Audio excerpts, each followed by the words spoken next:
علی والا یزید پہ لعنت بھیجے لیکن خود نشے میں مبتلا ہو، خود شراب میں مبتلا ہو، یہ کیسی لعنت ہے کہ میں کر بھی رہا ہوں لیکن اس لعنت سے میں دوری بھی نہیں کر رہا۔ تو سمجھو یزید ایک پورا سسٹم ہے، ایک ایسا سسٹم جو تمہارے بچوں کو فاسق بناتا ہے، ایک ایسا سسٹم جو تمہارے بچوں کو فاجر بناتا ہے۔ فرمایا آخری زمانے میں اختلاط حق و باطل ہو جائے گا، اور جو ڈیوٹی امام زمانہ کی ہے، امام آنے کے بعد کریں گے، وہ امام لوگوں کو خالص کریں گے۔ رسول کے جانے کے بعد اختلاط حق و باطل ہوا، یعنی حق اور باطل مل جائے گا۔ یہ انسان ایسا سمجھو کہ کچمبر ہوگا ایمان کا اور باطل کا، اس کے اندر نماز بھی ہوگی، روزہ بھی ہوگا، حج بھی ہوگا، حب مال بھی ہوگی، حب جاہ بھی ہوگی، حب شہرت بھی ہوگی، اس کے وجود میں نظام باطل سے محبت بھی ہوگی۔ یہ حسین کو بھی پسند کرے گا لیکن اس کی مینٹلٹی ویسٹرنائز بھی ہوگی، یہ نظام باطل کو بھی پسند کرے گا، یہ نظام حق کو بھی پسند کرے گا، یعنی اس کے اندر کچھ حقانیت ہوگی اور اس کے اندر کچھ باطل کو پسند کرنا ہوگا۔ یہ نماز بھی پڑھے گا، یہ حسین کی مجلس میں بھی آئے گا، لیکن مجلس کے بعد یہ اس حق و باطل کی چیزوں کی طرف بھی گرویدہ ہوتا جائے گا، اس کی طرف بھی اس کے وجود میں کھچاؤ پیدا ہوتا جائے گا۔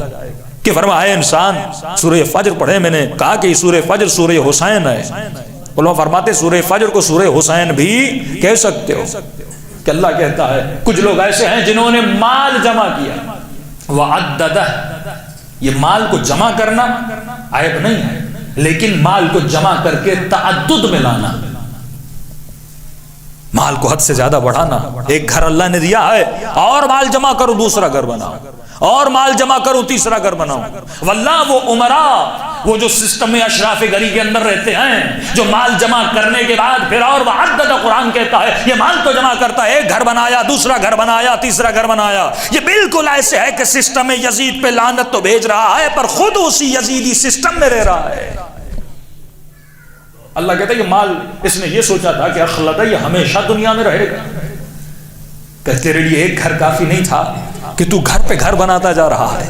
یہ وہی اشراف گری کا سسٹم کہ بہتر سے بہتر کمرہ، بہتر سے بہتر سہولت، اب مجھے برتن بھی سونے کے چاہیے، جو لگژری لائف اسٹائل کا تصور جو سسٹم یزید نے انسان کو دیا، کہ چلے جاؤ حسین کی زندگی دیکھو، علی ابن ابی طالب کی زندگی دیکھو، کہ ایک مومن کی بیٹی کی شادی ہوتی ہے 40 لاکھ 20 لاکھ 30 لاکھ اس کی بیٹی کی شادی میں خرچہ ہوتا ہے۔ یہ علی کا چاہنے والا، یہ عمراء اور اشراف گری کے سسٹم کے ماننے والا، جب اس کی بیٹی کی شادی میں 30 لاکھ کا خرچہ ہوتا ہے اور اسی ملک میں، اسی محلے میں، اسی سوسائٹی میں ایسا غریب بھی رہتا ہے جیسے بیٹی کو دینے کے لیے جہیز کے پیسے نہیں ہیں، یہ کس سسٹم میں جی رہا ہے؟ نام تو علی کا لے رہا ہے لیکن سسٹم براعت سے ابھی تک اس نے کمپلیٹ براعت نہیں کی، اس نے خود کو کمپلیٹ خالص نہیں بنایا۔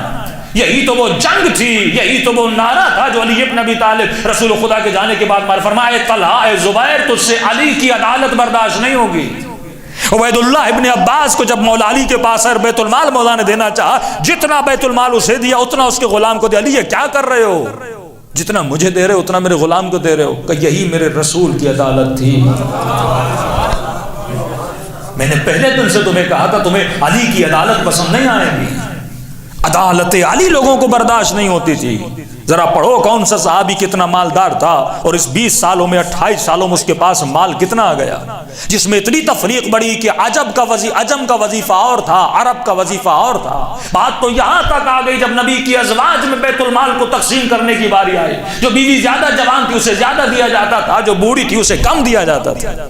وہ سسٹم انہوں نے بنا لیا جو اشراف گری کا سسٹم تھا، بیت المال کو جمع کرنے کا سسٹم تھا۔ اسی سسٹم کے خلاف جب علی کھڑے ہوئے تو لوگوں نے علی کو قتل کرنے کی کوشش کی، علی کو شہید کرنے کی کوشش کی۔ امام فرماتے تو حسین کا ماننے والا ہے، حسین کا اگر ماننے والا ہے تو اس سسٹم سے براعت کر، جب تک تو اس سسٹم سے کمپلیٹلی باہر نہیں نکلے گا۔ کون سا سسٹم؟ پہچان یزید کے اندر کون سی صفات تھی۔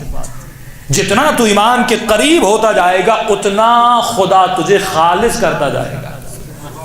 اور یہ بات یاد رکھنا، جب ان کا قریب جاتا ہے تو پھر خدا کچھ امتحانات بھی لیتا ہے، کیونکہ بندہ ایسے خالص نہیں ہوتا، پہلے اس آگ میں جلنا پڑتا ہے۔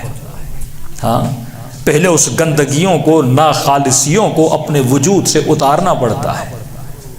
جہنم کا تصور بھی یہی ہے کہ بندہ جہنم میں وَإِذَا الْوُحُوشُ حُشِرَتْ، جہنم میں وحشی لوگ ہوں گے۔ یہ وحشی پنا جو ان کے وجود میں ہے اسی وجہ سے وہ جہنم میں جاتے ہیں، اور سیدہ فرماتی اگر خود کو دنیا میں خالص نہیں کرو گے تو اللہ کی آگ تجھے خالص کرے گی، اور اس کا آگ خالص کرنا بڑا مشکل ہے۔ انسان اس سے پہلے کہ موت آئے خود کو دنیا میں خالص کر لے۔ کہ سیدہ کیسے خالص کروں گا؟ بہترین راستہ ہے اللہ کی دربار میں توبہ کر لے۔ آنسوؤں سے خود کو دھونا بڑا آسان ہے، لیکن اللہ کی آگ سے خود کو دھونا بڑا مشکل ہے۔ صلوات پڑھے محمد